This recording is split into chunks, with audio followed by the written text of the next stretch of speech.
up is going to be Greta Christina. She is a regular atheist correspondent for Alternet. She also has a blog named after herself. Anybody read that? Anybody? Yeah. Okay. And take it away. Hi. Wow, this just tickles me pink to be here. I can't even tell you. Thank you all so much for being here. And in particular, thank you for being here at 10:30 on a Saturday morning. I mean, traditionally, this is a time when people are either having sex or recovering from having sex the night before and sleeping in like sensible people. So I really appreciate you coming out here to listen to me talk about sex. So thank you. I'm going to get right to it since we have time issues. I am here today to talk about atheism and sexuality. Unsurprisingly, to anyone who understands how evolution works, sex is one of the most important and most powerful elements of the human experience. And religion has gotten to frame the conversation about sex, pretty much like it's gotten to frame the conversation about everything, for thousands of years. And if we're going to work towards a world in which atheism is both more common and more accepted, we need to offer some secular ways of dealing with sex. So today, I want to talk about some of the ways that we can be sexual without a religious framework. And I'm going to break that up into two parts. I'm going to talk about how atheists can view sexual morality without a belief in God. And I'm going to talk about how we can view sexual transcendence without a belief in the supernatural. But before I talk about atheism and sexuality, I want to talk a little bit about religion and sexuality, to talk about what exactly we're up against and what we need to offer an alternative to. So the first religious view of sex that I'm going to talk about today is the view of most traditional religions, and it's by far the most common. And that view is God cares who you have sex with and how. God only wants you to have sex with certain people, typically a person of the opposite sex to whom you're legally married, although not always. Some religions permit same-sex marriage and some religions ban sex altogether. Not surprisingly, those religions don't do so well. Important point, if you're going to start a religion and you want it to last more than a generation, do not make procreation a sin. So God only wants you to have sex with certain people, and God only wants you to have certain kinds of sex with those people. Even within religiously sanctioned marriage, religious restrictions against the kinds of sex you can have include restrictions against oral sex, anal sex, sex using birth control, ejaculating outside the vagina, sex with a woman who's menstruating, the use of pornography and erotica, cross-dressing. Even non-sexual activities such as dancing are prohibited by many religions because it could potentially lead to sex. Now, if these restrictions were based on fundamental human ethics or even on practical considerations, you'd expect them to be at least somewhat similar across every religion. But that's not what we find. There are a few common themes. Again, sex that's likely to result in procreation with a partner of the opposite sex to whom you're legally married is usually on God's yes list. But throughout history and across different cultures, when we look at religious taboos on sex, we actually see a ridiculously wide range. For instance, some religions are okay with the standard variations such as oral or anal sex as long as it stays within marriage. Others believe that God frowns on any sort of sex other than what the sex educators refer to as PIV, or penis and vagina intercourse. And still others say that certain of the standard variations are okay, but others are really off limits. And famously, different religions have different beliefs about how these rules should be applied to men versus women. The sexual double standard is depressingly common across many religions, most religions even. But the details of how this double standard gets applied vary wildly. Is the punishment for adultery the same for women and men? Are the rules about interfaith marriage the same for women and men? Are the rules for divorce the same for women and men? Is monogamy required for both women and men, or are men permitted and even encouraged to have multiple spouses? Different religions answer all these questions very differently. And even the question of who it's okay to marry and who it's okay to have this permissible sex with varies from religion to religion. Different religions have different rules about how old you have to be to get married, how closely you can be related, whether you can have been married before, whether you have to be of the same religion or not, even how many people you can marry. And what's more, some religious restrictions on sex only address sexual behavior, while other religions cover not only forbidden sexual behavior, but forbidden thoughts and desires. The idea here is that God isn't just angered when you have prohibited sex, God is angered when you even think about prohibited sex. Consider the loving and compassionate teachings of our Lord and Savior Jesus Christ, that lusting in your heart is every bit as sinful as committing actual physical adultery. It's basically creating a thought crime. I mean, I have a hard time thinking of that teaching as anything other than a thought crime. And this kind of religious thought crime has the ugly effect of making people feel guilty and dirty for something they can't help, for desires that have been deeply and irrefutably wired into our unconscious by millions of years of evolution.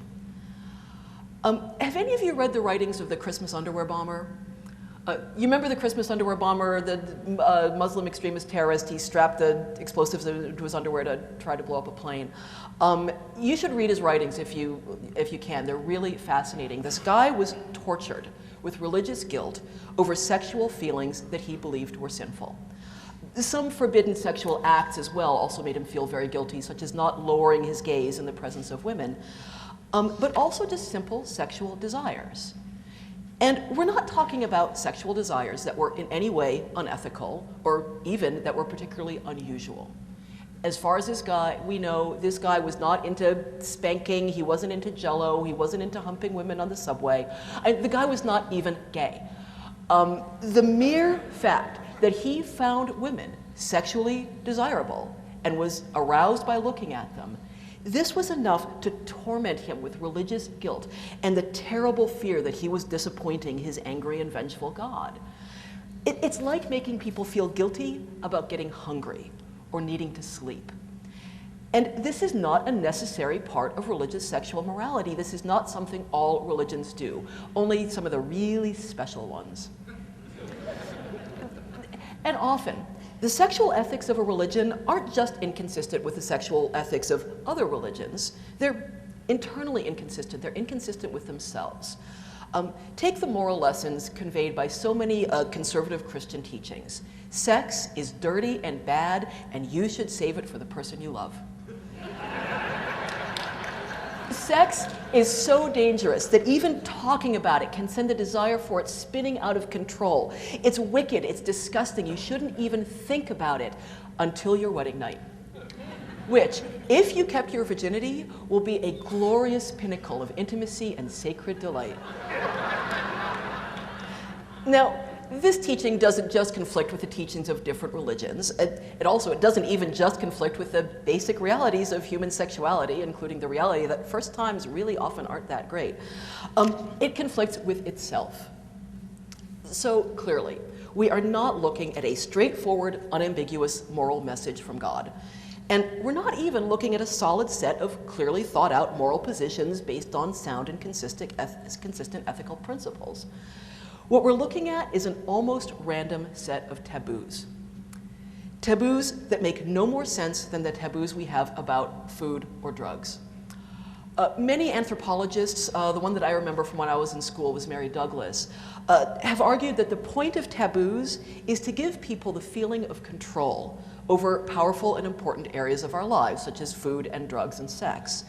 And that the human need for taboos is psychologically more important than the specifics of what those taboos are or whether they're rational or practical. And that is exactly what religious restrictions on sexuality look like. They're only peripherally about, or occasionally, about ethical matters such as who's harmed or what's fair, or even about practical matters like ensuring reproduction or maintaining the purity of the genetic line. They're about making people feel like they have control over sex by creating an arbitrary line between good sex and bad sex and convincing themselves that that line was drawn by God.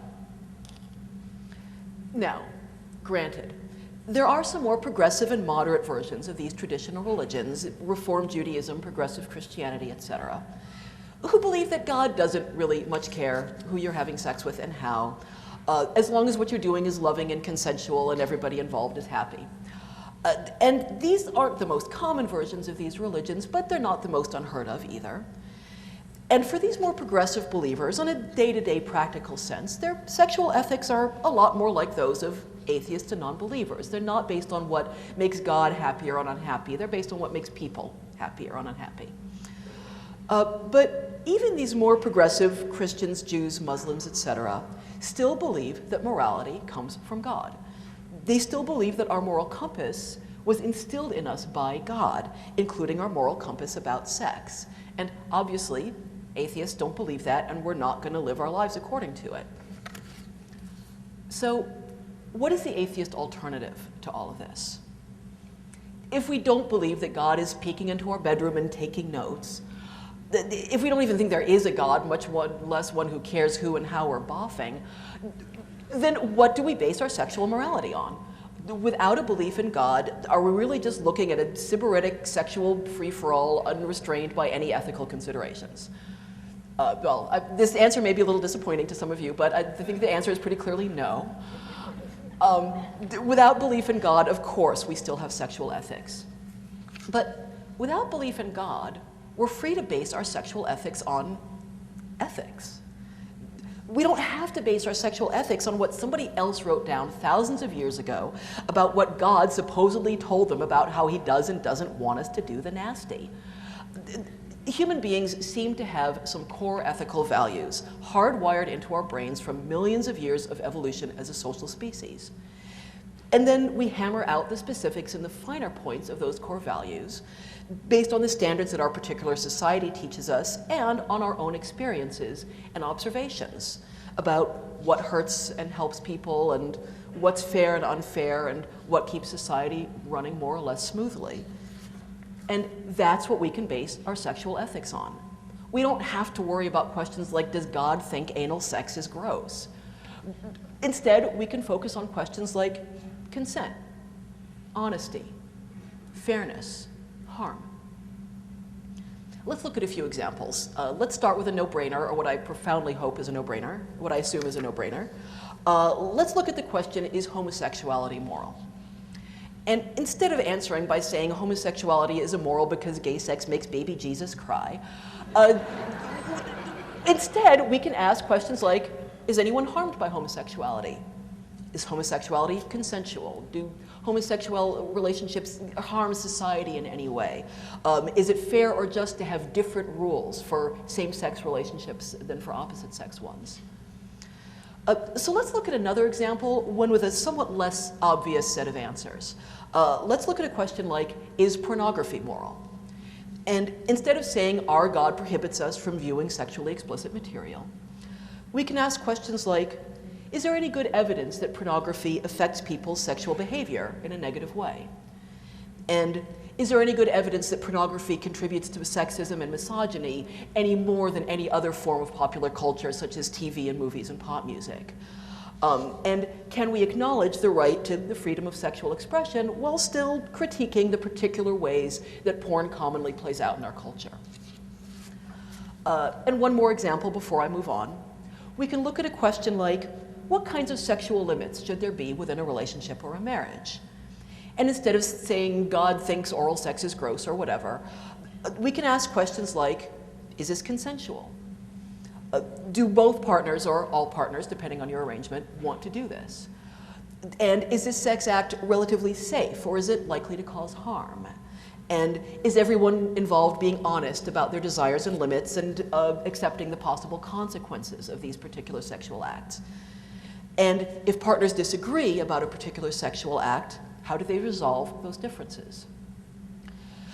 So when we're asking these questions and answering them, I think there's a couple of basic principles that atheists can base our moral decisions on.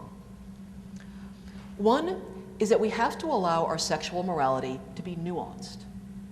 When we let go of religious taboos on particular sexual acts or arrangements, we have to start viewing sexual ethics more on a case-by-case basis. And while some sexual acts can clearly be defined as ethical or unethical by anyone who's not a sociopath, rape or child molestation being the obvious examples, a lot of sexual acts and arrangements fall into a more gray area where different values come into conflict.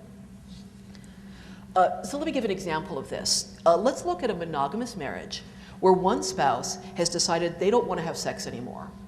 at all, ever again. Not as a temporary thing, I'm depressed, I just had a baby, they're done. That person is not willing to negotiate, they're not willing to go to couples counseling, and they're not willing to consider non-monogamy.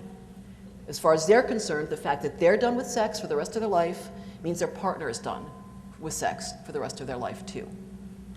Is this morally wrong? And would it be morally wrong for the deprived partner to seek sex outside the relationship?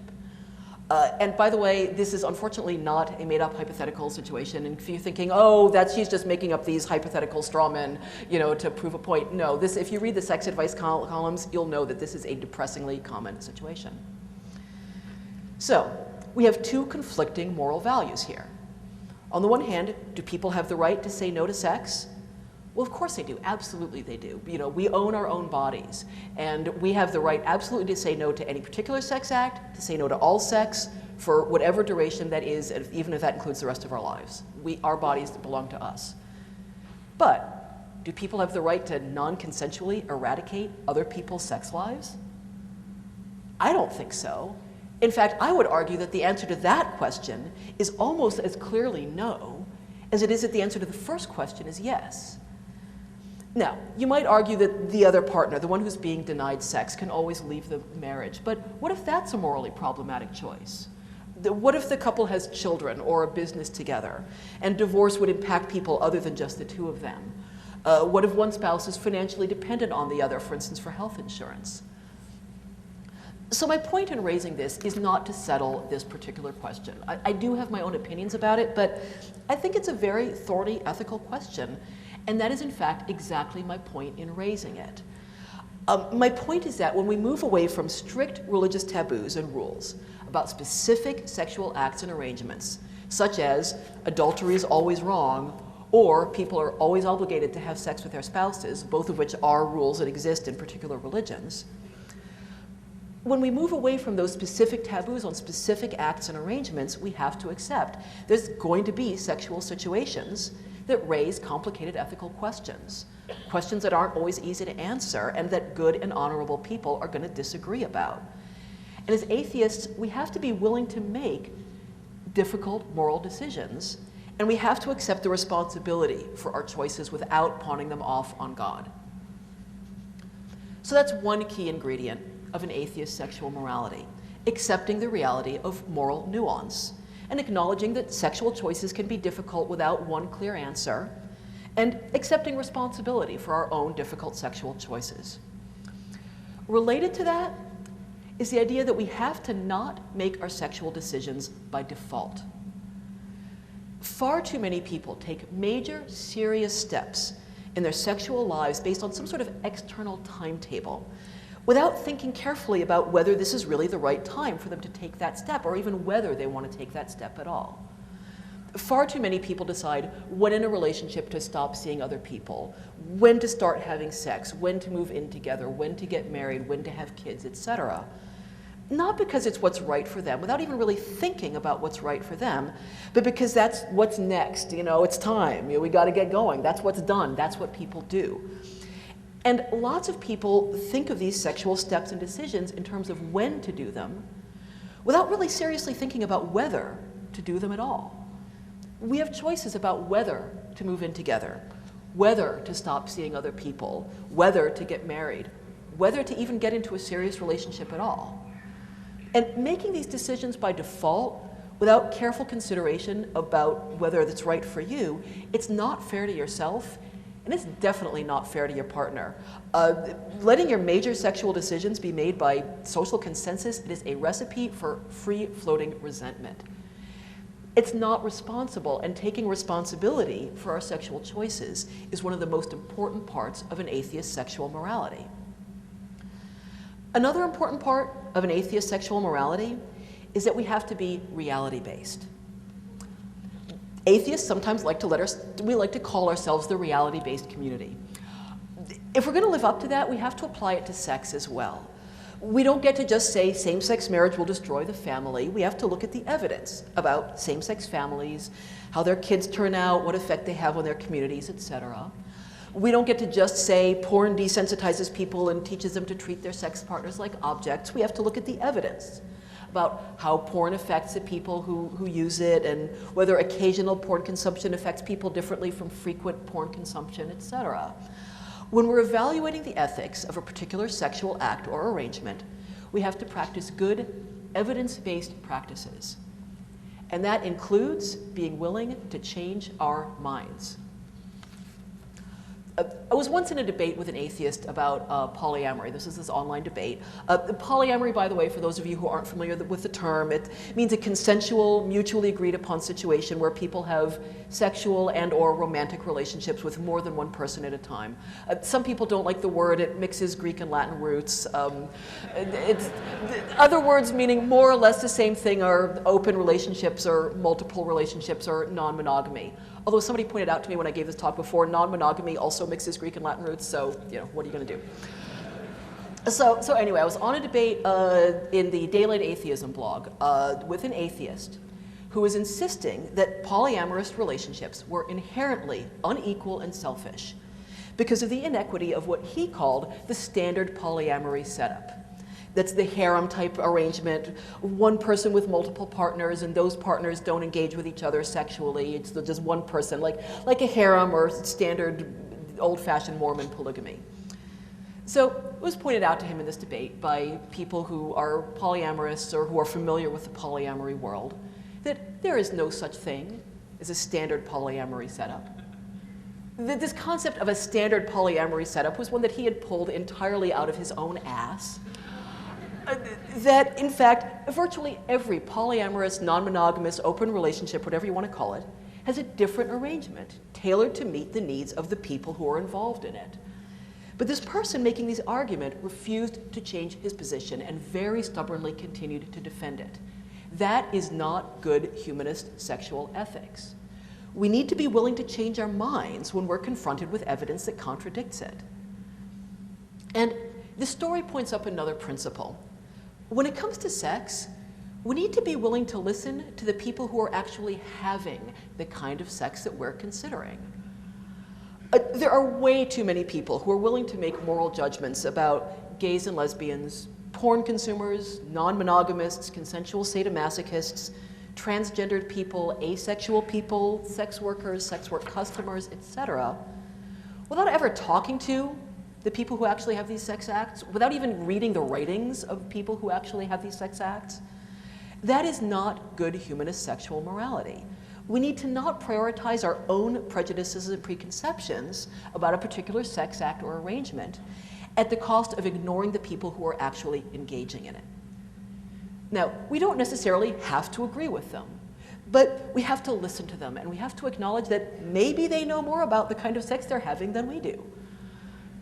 And related to this, we have to remember that media depictions of alternative sexualities tend to be inflammatory and sensationalist. And we have to not assume that we know everything there is to know about sadomasochism or cross-dressing or whatever because we read an article about it in the New York Times. All of which leads me to my final principle of an atheist and humanist approach to sexual morality. Okay, not my final one. I could gas on about this all day. Get a drink in my hand tonight. I will pin you in a corner and talk to you for hours about this topic. But my final one for today, which is that we cannot make moral judgments about sexuality purely on the basis of what grosses us out.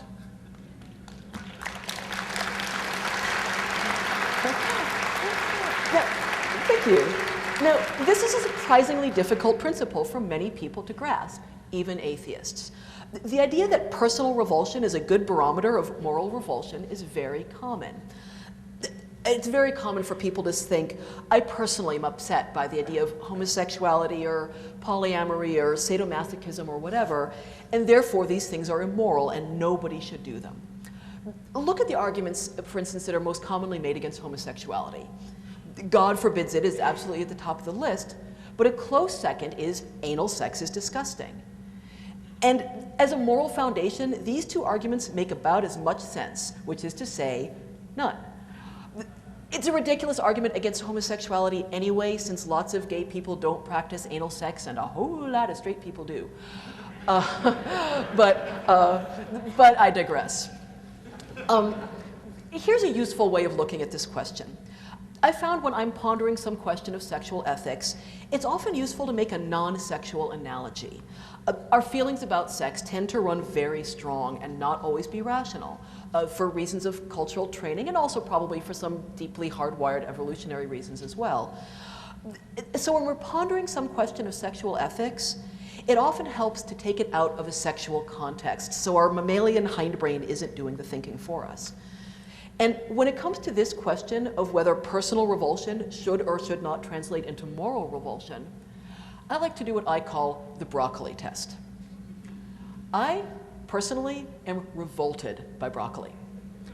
I'm really seriously and profoundly nauseated. The thought of eating it makes me retch. I can barely stand to be in the room when it's being cooked. But I don't think that people who do like broccoli are immoral. I don't try to talk people out of eating broccoli. I don't try to get laws passed banning broccoli. I don't make broad moral generalizations about the kind of person who eats broccoli. I don't avoid friendships and relationships with people who eat broccoli. I'm married to somebody who eats broccoli. I know, these mixed marriages, they're always a trial, but we got through the rough patches. And I don't try to get people who do eat broccoli banned from teaching in the public schools because their moral turpitude clearly renders them unfit to be in the presence of children. So, in the same way, there are kinds of sex that I find completely unappealing, even actively unpleasant. An example, adult diaper play. This is a type of sexual fetish where adults like to dress up in baby clothes and wear diapers and like that. Totally turned off by it, not interested in even trying it. But so what? Who cares what I think about it? Nobody's making me do it. And if the people who are doing it are as long as they're consensual, as long as they're not being harmed, as long as they're happy and it brings them joy, then what possible business is it of mine? I don't want to do it myself, but I completely support and encourage people who do. Thank you. It's very common for people to do dime store psychology about other people's sex lives. The sex workers have low self-esteem, the sexual masochists have guilt complexes, the homosexuals had domineering mothers and absent fathers. It's really not very useful. The reality is that we just don't understand sexuality that well. And the answers to what causes different sexualities, they're very rarely as simple as that old Freudian analysis of he saw a pair of ladies' shoes at an impressionable age and that's why he has a foot fetish.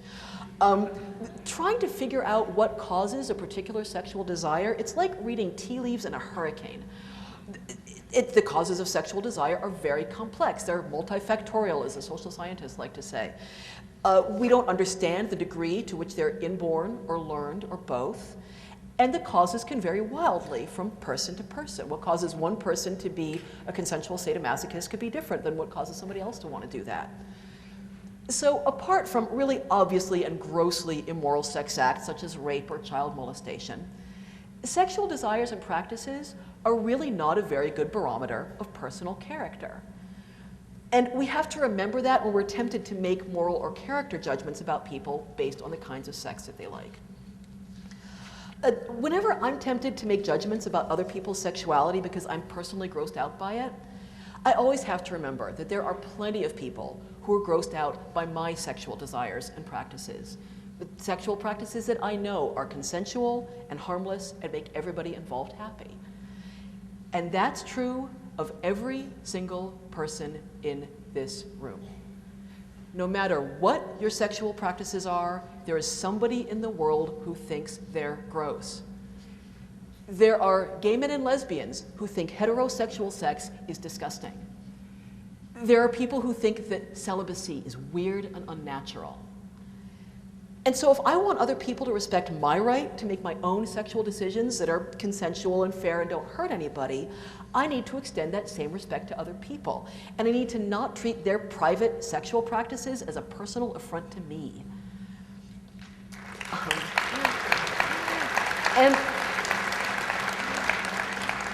And this principle of separating aesthetic judgments about sexuality from moral ones doesn't just apply to how we treat strangers or even how we treat friends and family members.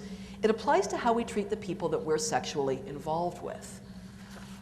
If we don't like porn and our partner does, We don't get to just say, porn upsets me, therefore you're a bad person for enjoying it.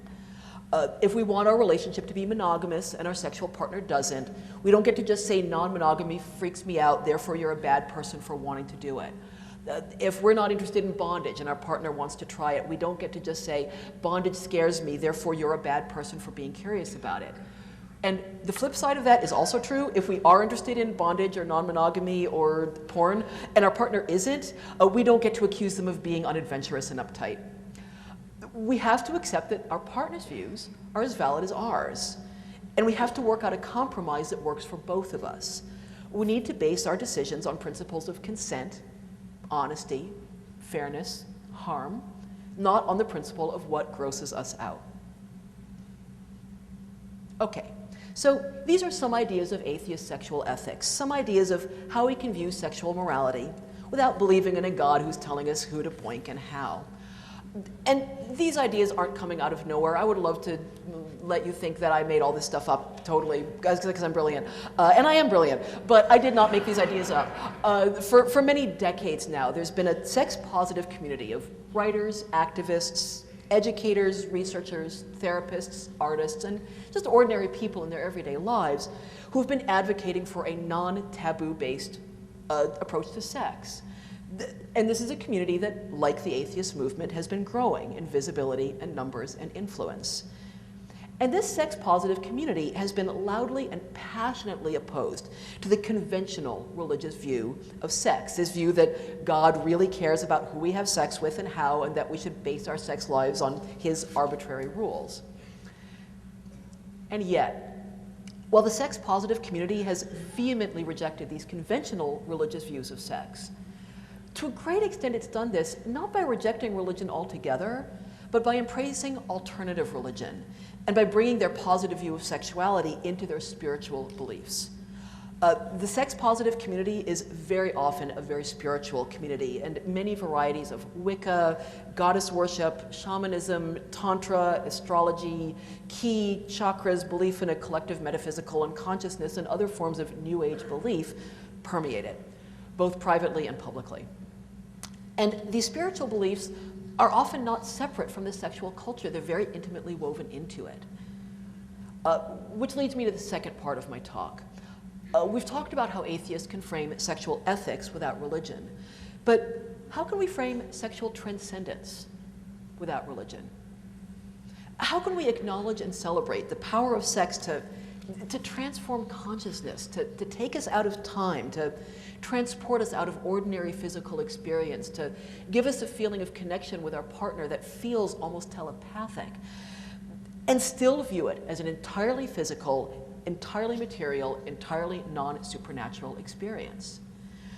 How can we view sex without religion? And not just sex without the capricious, vengeful, petty God who's obsessed with the details of people's sex lives at the expense of actual serious ethical issues, but sex without key energy and the immortal unconsciousness of the universe and honoring the goddess with our pleasure and so on. The materialist view of life in general, and sex in particular, is often viewed as cold, bleak, narrow, mechanical, reductionist, generally a downer. I'm sure you've all heard all of those. How can we offer an entirely atheistic, entirely materialist, sex-positive philosophy that is warm, rich, meaningful, intimate, and joyful? Well, I'm not going to offer dogma here, and I think ultimately we all need to find the answer to that question for ourselves. But I was invited here to answer this question, so I'm going to take a stab at it. The materialist view says that there is no supernatural world at all. There is only the physical world.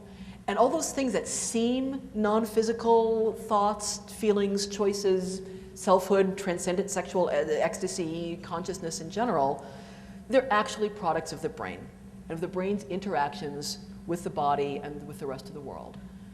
We don't yet know exactly how this works. The science of neuropsychology is still very much in its infancy, but the overwhelming evidence we have so far is that this seems to be so. And to me, this is not a downer. This is magnificent. To me, the idea that out of nothing but earth and water and sunlight, these wildly complex living beings have developed, not only with the capacity for consciousness and self-awareness, but with the capacity to create the experience of ecstasy for ourselves and one another. That is just jaw-droppingly astonishing. We can create the experience of joy, of deep, expansive pleasure that takes us out of ourselves and into one another. And we do it through a complex rearrangements of the energy of the sun and of the atoms and molecules of the planet. That is magnificent. That, more than any spiritual belief I ever held, makes me feel both intensely humble and intensely proud. That makes me feel intimately connected with the universe in a way that no spiritual practice ever did. What's that old hippie song about how we're stardust made of billion-year-old carbon? You don't have to believe in metaphysical energy to think that that is wicked cool. There's something else too. When you look at human beings from a materialist and evolutionary standpoint, not as special spiritual entities or children of the goddess, but just as another twig on the evolutionary tree, that view puts sex squarely front and center in the human experience. Sex has an immensely important place in the evolutionary scheme. Darwin wrote an entire book about it. Why does sex feel good? Sex feels good because sex evolved to feel good. Sex feels profoundly, transcendently amazing because evolutionary forces strongly favor animals who really, really like to boff.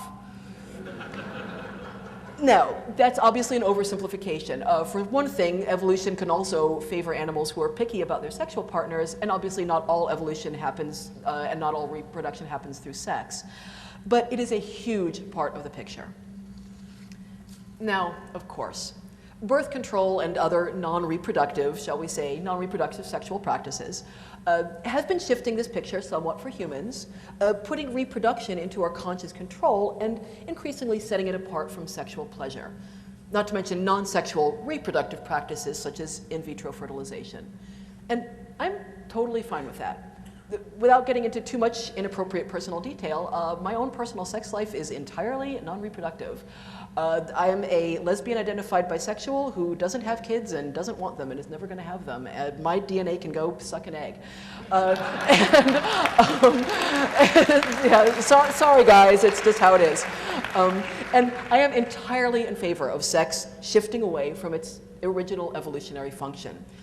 And in fact, I would point out that many of the most beautiful and valuable parts of human experience happen when we take basic evolutionary wiring and transform it into something far beyond any prosaic matters such as survival and reproduction. And we took our animal need for palatable food, and we transformed it into chocolate souffle with salted caramel sauce.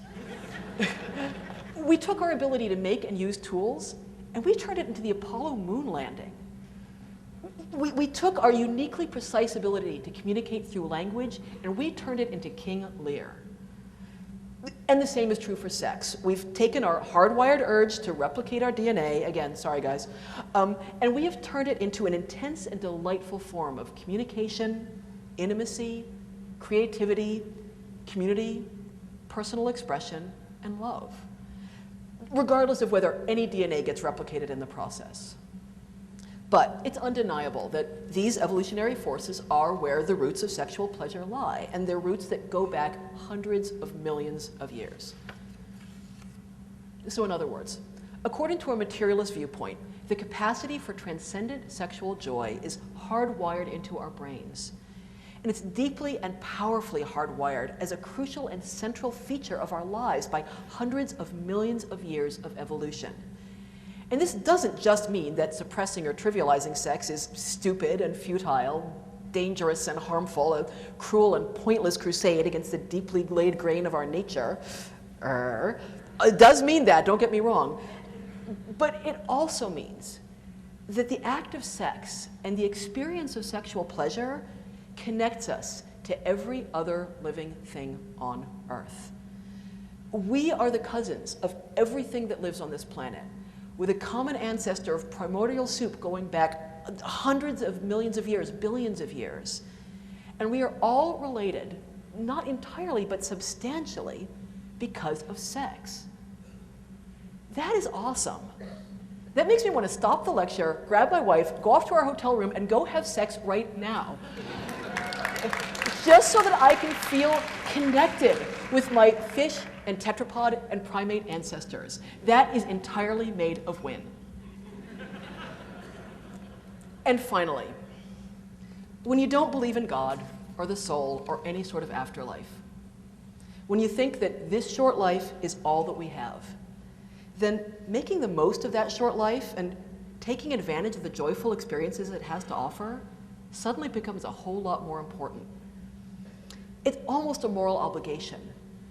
As Richard Dawkins has so eloquently pointed out, the odds against you personally having been born are beyond astronomical. Are you going to waste that life by not giving yourself and other people as much joy as you possibly can? Now, this doesn't mean, as many anti-atheists claim, that without a belief in God or an afterlife, we would behave entirely selfishly and with no moral compass. We covered that already in part 1. It doesn't mean that even a little bit. But it does mean that we can base our morality, including our sexual morality, on how our behavior demonstrably affects people in this life, and not on how it supposedly affects invisible beings in some hypothetical other world outside of this one that we're going to theoretically go to after we die, but that nobody knows about.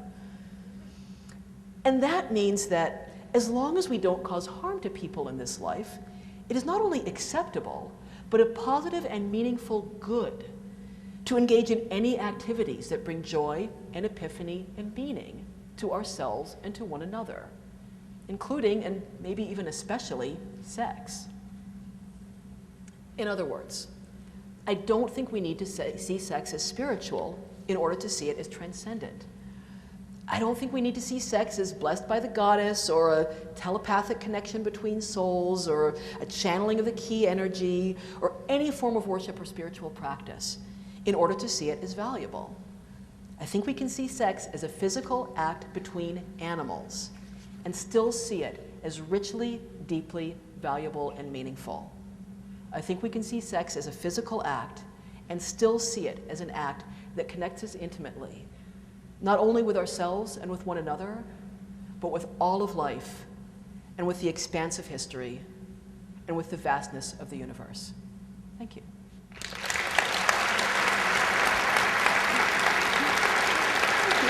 Thank you.